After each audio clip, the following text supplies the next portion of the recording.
నాలుగవ టీ20లో ఇంగ్లాండ్పై ఇండియా గెలిచిందనే విషయం పక్కకు పోయి భారత యువ పేసర్ హర్షిత్ రాణా అరంగేట్రంపై ఎక్కువ చర్చ సాగుతోంది. అరంగేట్ర మ్యాచ్లోనే అద్భుత ప్రదర్శనతో హర్షిత్ రాణా ఆదరగొట్టాడు. అందులో ఎటువంటి అనుమానం లేదు. కానీ అతడు తుది జట్టులోకి వచ్చిన తీరే ఇప్పుడు విమర్శలకు దారితీస్తుంది. శివం దూబేకి కంకషన్ సబ్స్టిట్యూట్ గా హర్షిత్ రాణా వచ్చాడు. శివం దూబే బ్యాటింగ్ చేస్తూ కంకషన్ కు గురయ్యాడు. మ్యాచ్ రిఫరీ నిర్ణయం మేరకు దూబేకు బదులు హర్షిత్ రాణా బౌలింగ్ కు వచ్చాడు.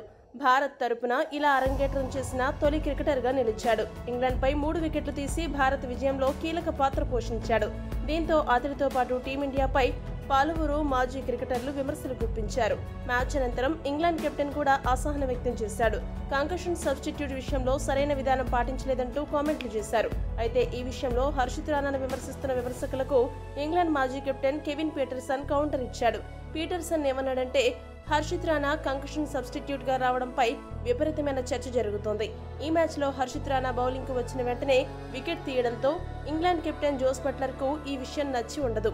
కంకషన్ సబ్స్టిట్యూట్ గా వచ్చిన బౌలర్ వికెట్ తీస్తే ఎవరికైనా అలాగే ఉంటుంది. బట్లర్ క్యాచ్ ను కూడా హర్షిత్ రాణా పట్టాడు. కెప్టెన్ అవుట్ అయిన తర్వాత డగ్అవుట్ లో కోచ్ తో ఇదే విషయంపై చర్చించి ఉన్నట్లున్నాడు. దూబేకు సరైన కంకషన్ హర్షిత్ నేనా అని ఎవరైనా చెబుతారా అంటే ఎవరు చెప్పకపోవచ్చు. కానీ కంకషన్ సబ్స్టిట్యూట్ గా రావడంలో హర్షిత్ తప్పేమీ లేదు. అతడి బౌలింగ్ తీరు కూడా బాగుంది. పిచ్ పరిస్థితిని బట్టి సద్వినియోగం చేసుకున్నాడు. స్టంప్స్ కు దూరంగా బంతులేసి ఫలితాన్ని రాబట్టాడు. బౌలర్ గా అద్దరగొట్టాడు. తుది జట్టులోకి సబ్స్టిట్యూట్ గా రావడంలో అతడి పొరపాటు ఏమైనా ఉందా?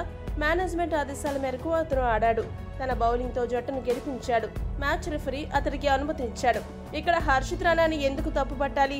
నాకైతే అతడి బౌలింగ్ చాలా బాగా నచ్చిందని పీటర్సన్ వ్యాఖ్యానించాడు. పీటర్సన్ చేసిన వ్యాఖ్యలు సరైనవిగా ఉన్నాయా? మీ అభిప్రాయాన్ని కామెంట్ చేయండి. మరిన్ని స్పోర్ట్స్ అప్డేట్స్ కోసం మా ఛానల్ సబ్స్క్రైబ్ చేసుకోండి.